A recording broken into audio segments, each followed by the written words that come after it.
చోటు దక్కని వాళ్ళకి ఒక 4 to 5 మెంబర్స్ పేర్లైతే స్పీకర్గా వినిపిస్తున్నాయి. దాంట్లో తెలుగు రాష్ట్రాల నుంచి ఇటు పురంధేశ్వరి పేరు వినిపిస్తోంది. దాని గురించి అసలు డీటెయిల్స్ ఏంటి?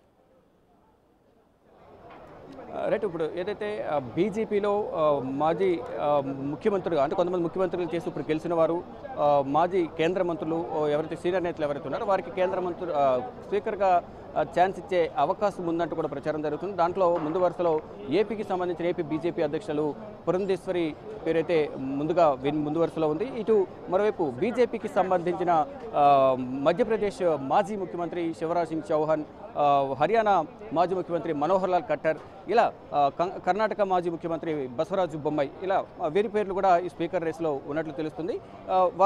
వారిలో కొంతమంది పేర్లు పరిశీలనలో ఉన్నాయి. ఈ నేపథ్యంలోనే ఈ కేంద్ర కేబినెట్లోకి పురంధేశ్వరిని తీసుకులేదు. అనూహ్యంగా నర్సాపురం ఎంపీ శ్రీనివాస్ వర్మ పేరు అనేది తెర మీదకి వచ్చింది. అంటే మొన్న జరిగిన ఎన్డీఏ పక్ష సమావేశంలో ఆర్ఎస్ఎస్ సంబంధించిన నేతలు, సీనియర్ నేతలు కూడా ఈ సమావేశంలో పాల్గొన్నారు. తర్వాత జేపీ నడ్డా నివాసంలో జరిగిన మిత్రపక్షాల ఎన్డీఏ మిత్రపక్షాల సమావేశంలో కూడా ఈ ఆర్ఎస్ఎస్కు సంబంధించిన నేతలు కూడా పాల్గొన్న నేపథ్యంలోనే ఆర్ఎస్ఎస్ వారి సలహాలు సూచనల మేరకే ఆర్ఎస్ఎస్ ప్రోద్బలంతో అండతోనే ఈ శ్రీనివాస్ వర్మ పేరు అనేది అనూహ్యంగా తెర మీదకి వచ్చింది. ఇటు బిగ్ టీవీతో మాట్లాడిన సందర్భంలో కూడా వారు ఎంఓఎస్గా అవకాశం ఇచ్చారనేది వారు చాలా ఆనందం వ్యక్తం చేస్తున్నాం. మొదటిసారి ఎంపీ అయినప్పటికీ కూడా మాకు ఈ పదవి ఇవ్వడం అనేది మరింత బాధ్యతను పెంచినట్లుగా మాకు అనిపిస్తుందంటూ కూడా పెమ్మసాని అనుచర వర్గం కూడా ఆనందం వ్యక్తం చేస్తున్నారు. ఇక 2 తెలుగు రాష్ట్రాలకు సంబంధించి 5 పోర్టుఫోలియోలు అనేది కేంద్ర మంత్రివర్గంలో రావడం ఇదో తొలిసారి అంటూ, దీని ద్వారా 2 తెలుగు రాష్ట్రాలు, మరి ముఖ్యంగా ఆంధ్రప్రదేశ్ విభజన జరిగిన తర్వాత అనేక విధాలుగా నష్టపోయింది.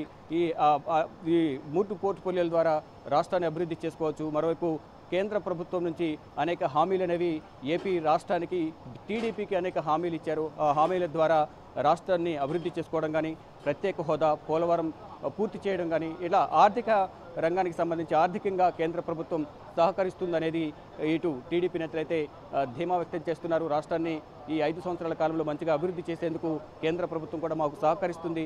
ఈ నేపథ్యంలోనే 3 పోర్టుఫోలియోలు, అంటే ముందుగా టీడీపీకి 4 పోర్టుఫోలియోలు ఇస్తారు, కేంద్ర కేబినెట్లో అవకాశం కల్పిస్తారంటూ ప్రచారం జరిగింది. కానీ ఇప్పుడు అంటే బాలయోగి కుమారుడికి కూడా మాజీ స్పీకర్ బాలయోగి కుమారుడికి కూడా అవకాశం ఇస్తారంటూ కూడా ప్రచారం జరిగింది. మరోవైపు ప్రసాదరావు, దుద్దుమళ్ళ ప్రసాదరావు చిత్తూరు ఎంపీకి కూడా ఇస్తారంటూ కూడా ప్రచారం జరిగింది. కానీ వారికి మరొకసారి ఎక్స్టెన్షన్లో మరో 4-5 నెలల్లో కేబినెట్ విస్తరణ జరగబోతుంది. దాంట్లో అవకాశం కల్పిస్తారంటూ కూడా ప్రచారం జరుగుతుంది. అంటే మొదటి విడతగా మాత్రం ప్రజెంట్ ప్రధాని నరేంద్ర మోడీతో పాటు కేంద్ర మంత్రులు, సహాయ మంత్రులు మొత్తం కలిపి 30 మంది వరకు ఈరోజు 7:15 ప్రధాని నరేంద్ర మోడీతో పాటు ప్రమాణ స్వీకారం చేయబోతున్నారు. ఇప్పటికే రాష్ట్రపతి భవన్లో అంగరంగ వైభవంగా ఈ ప్రమాణ స్వీకార కార్యక్రమం నిర్వహించేందుకు ఏర్పాట్లు పూర్తి చేశారు. మొత్తం ఢిల్లీ వ్యాప్తంగా కూడా భారీ భద్రతను ఏర్పాటు చేశారు. 2500 మంది భద్రతా సిబ్బంది మధ్య ఈ ప్రమాణ స్వీకార కార్యక్రమం జరగబోతుంది. ఇతర దేశాలకు సంబంధించిన అధినేతలు, ప్రధానులు, అధ్యక్షులు కూడా ఈ ప్రమాణ స్వీకార కార్యక్రమం